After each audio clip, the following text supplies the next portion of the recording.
नमस्कार, आप देख रहे हैं शहर का सबसे लोकप्रिय चैनल हिंद विहार। पीटीए के बैनर तले प्राइवेट कोचिंग संचालकों ने सरकार के खिलाफ जोरदार प्रदर्शन किया।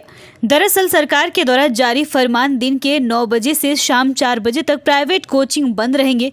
इसके खिलाफ प्राइवेट शिक्षकों ने विश्वविद्यालय के पास से रानी लक्ष्मीबाई चौक तक पैदल मार्च कर सरकार के आदेश के खिलाफ विरोध प्रदर्शन किया। प्रदर्शन में सैकड़ों शिक्षकों के साथ भागलपुर के लगभग सभी कोचिंग संस्थानों ने इस विरोध प्रदर्शन में हिस्सा लिया।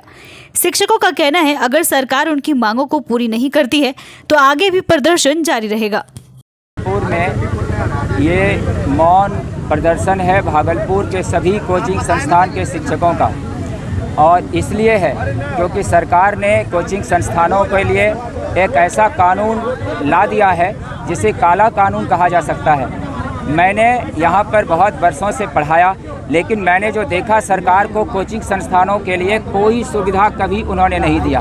बहुत मेहनत के बल पर हम लोग स्टूडेंट को पढ़ाते हैं, खाना नहीं खा पाते हैं, स्टूडेंट को पढ़ाते हैं, और उसके बाद भी सरकार हम लोगों को ना तो पेंशन ना तो रिटायरमेंट, क्या हम लोगों को कुछ भी नहीं है। उसके बाद अब सरकार ये फरमान जारी करती है कि 9 से 4 के बीच नहीं पढ़ाना है, नहीं पढ़ाने देंगे। ये तो बहुत बड़ा सरकार का अन्याय है कोचिंग संस्थानों के प्रति। बिहार में इसका आंदोलन करेंगे। आज ये टेलर है, आज ये टेलर है मौन जुलूस का मोबाइल, और ये हम मोबाइल आता है उधर हल्का चाहते हैं कि ये जो प्राइवेट शिक्षक को जो किया जा रहा है, बांधा जा रहा है, अपने कार्य से रोका जा रहा है, आप किस आधार पर हमको रोक रहे हैं? जोगसा थाना क्षेत्र के एक दवाई दुकानदार से फोन करके रंगदारी की मांग कर धमकी दी गई।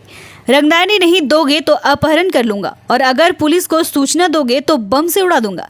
इस संबंध में दवाई दुकानदार के लिखित आवेदन के आधार पर जोगसा थाना में केस दर्ज किया गया था। मामले को लेकर वरीय पुलिस अधीक्षक आनंद कुमार के द्वारा पुलिस अधीक्षक नगर के नेतृत्व में एक विशेष टीम का गठन किया गया था, और उस टीम द्वारा तकनीकी अनुसंधान के आधार पर धमकी देने वाले तीनों व्यक्ति को पुलिस ने मोबाइल के साथ गिरफ्तार कर लिया है। जिन तीनों अपराधियों को गिरफ्तार किया गया है उनमें सौरभ कुमार, शिवनंदन कुमार, गुलशन मंडल है। यह जानकारी सिटी डीएसपी अजय कुमार चौधरी ने अपने कार्यालय में प्रेस वार्ता कर दी। पुलिस गिरफ्तार तीनों अपराधियों का इतिहास खंगाल रही है। 13 तारीख को जोगसा थाना क्षेत्र में एक घटना हुई। घटना की सूचना प्राप्त हुई जिसमें एक व्यक्ति के द्वारा एक दवाई दुकानदार से 3 लाख की रंगदारी की मांग की गई, और ये भी धमकी दिया गया कि यदि रंगदारी नहीं दोगे तो तुम्हारे बेटे का अपहरण कर लेंगे, और यदि पुलिस को सूचना दोगे तो बम से उड़ा देंगे। ये बहुत ही गंभीर मामला था।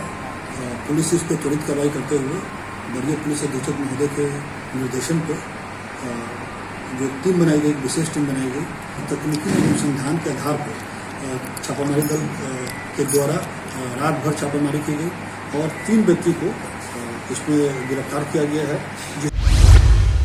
कलकामांझी भागलपुर विश्वविद्यालय के संगीत विभाग की रिटायर्ड शिक्षिका प्रोफेसर डॉक्टर करुण सिंह ने विश्वविद्यालय के पेंशन विभाग की एसओ शैलेश चक्रवर्ती और संगीत विभाग की वर्तमान विभागाध्यक्ष निशा झा पर गंभीर आरोप लगाए हैं। रिटायर्ड शिक्षिका का कहना है कि उनको रिटायर हुए 1 माह 14 दिन हो गए, लेकिन उन्हें पीएफ का पैसा आज तक नहीं मिला। उनका कहना है कि सिर्फ ग्रेजुएटी का पैसा अभी तक मिला है। वहीं एरियर का फाइल कई साल पहले फाइनल हो गया था, लेकिन कमीशन नहीं देने के कारण शैलेश चक्रवर्ती के द्वारा फाइल को गायब कर दिया गया। उनका आरोप है कि वर्तमान संगीत विभाग के हेड पर उन्होंने पहले का गबन का आरोप लगाया था, लेकिन उसकी भी जांच नहीं हुई, और वर्तमान विभागाध्यक्ष के द्वारा पीएफ का कागज बैंक को नहीं भेजा जा रहा है। साथ ही उन्होंने कहा कि उन्हें कुलपति से मिलने नहीं दिया गया। कुलपति अच्छा काम कर रहे हैं, लेकिन कर्मचारी कमीशन के फेर में कुलपति के साथ विश्वविद्यालय के छवि को बिगाड़ने में लगे हुए हैं। इस मामले पर विश्वविद्यालय के कई अधिकारी कुछ भी बोलने को तैयार नहीं। इस विश्वविद्यालय में कोई काम ढंग से नहीं होता है। जहां शैलेश चक्रवर्ती द्वारा घूसखोर कर्मचारी रहेगा ना, वहां कोई काम नहीं होगा। और निशा झा जैसी हेड जहां बैठेगी, उस पर 4,80,000 का घोटाला का आवेदन मैंने दिया है, जो कि जिस समय कर्नल थे अरुण बाबू, उनके समय में घोटाला की चिट्ठी आई थी। मैंने उस चिट्ठी को पढ़ा था, मैंने आवेदन दिया था, लेकिन उसकी कोई जांच नहीं हुई। जब जो मेरा वाजिब काम है, सोचिए आज तक किस सुने हैं आप कि पीएफ का पैसा नहीं मिलता है? पीएफ मेरा जमा किया हुआ पैसा है, और मैं हेड थी। मेरे सिग्नेचर से वो पैसा निकलता, मैंने उसको रजिस्ट्रार को दिया, रजिस्ट्रार ने नीचे कर दिया। नीचे से जब वो CCDC तक होते हुए जब निशा झा के पास गया, अभी 20 दिन से वहाँ पड़ा हुआ है और वो एक लाइन में कह देती है कि हम नहीं देंगे पैसा, नहीं जमा, बैंक को लिख के नहीं देंगे। क्या तरीका है ये? शिवनारायणपुर इलाके की रहने वाली एक युवती ने अंतिचक निवासी एक युवक के विरुद्ध महिला थाना में आवेदन दिया। युवती ने शादी का झांसा देकर यौन शोषण करने का आरोप लगाया है। उक्त मामले को लेकर गुरुवार को पीड़िता महिला थाना पहुंची थी, जहां उसने बताया कि वो 6 माह की गर्भवती भी है। उसने अपने प्रेमी पर आरोप लगाते हुए बताया कि शादी का झांसा देकर शारीरिक संबंध बनाने के बाद गर्भवती कर उसे छोड़ दिया गया। अब शादी करने से इनकार कर रहा है। शादी की जिद करने पर भद्दी भद्दी गालियां भी देता है। बीते 2 वर्षों से हम दोनों के बीच प्रेम प्रसंग चल रहा था। इसी बीच वह आगरा से छुट्टी में आने पर मेरे साथ शादी का वादा कर शारीरिक संबंध बनाया। जब वह आरा में रहता था तो फोन पर बातचीत होती थी। इस दौरान छुट्टी में आने पर हम दोनों लगातार मिलते थे। इसी बीच मैं गर्भवती हो गई। फिलहाल 6 माह की गर्भवती हूँ। युवती ने कहा कि आरा पुलिस अधीक्षक के पास भी लिखित शिकायत की थी, मगर कोई सुनवाई नहीं की गई, जिसके बाद मैं थक हार कर महिला थाने में शिकायत लेकर पहुंची हूँ।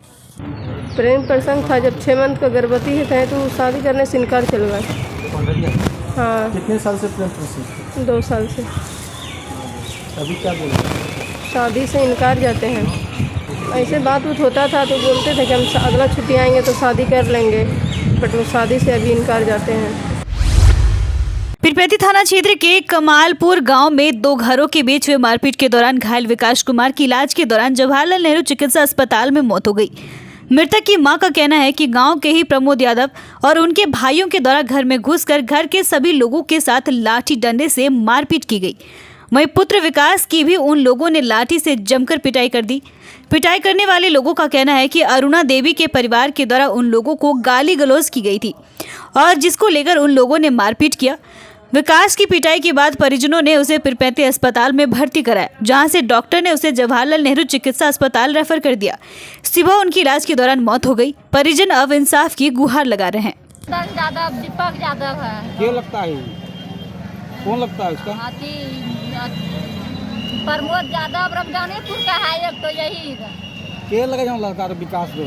विकास हमरा लड़का है। मैंने जे मार लगे को के लगे जे उफा लगे। हां, मई मारे करवेला जे खेत मट्टी मचौनी में परियाटी सैलो मार मई करवेला जे।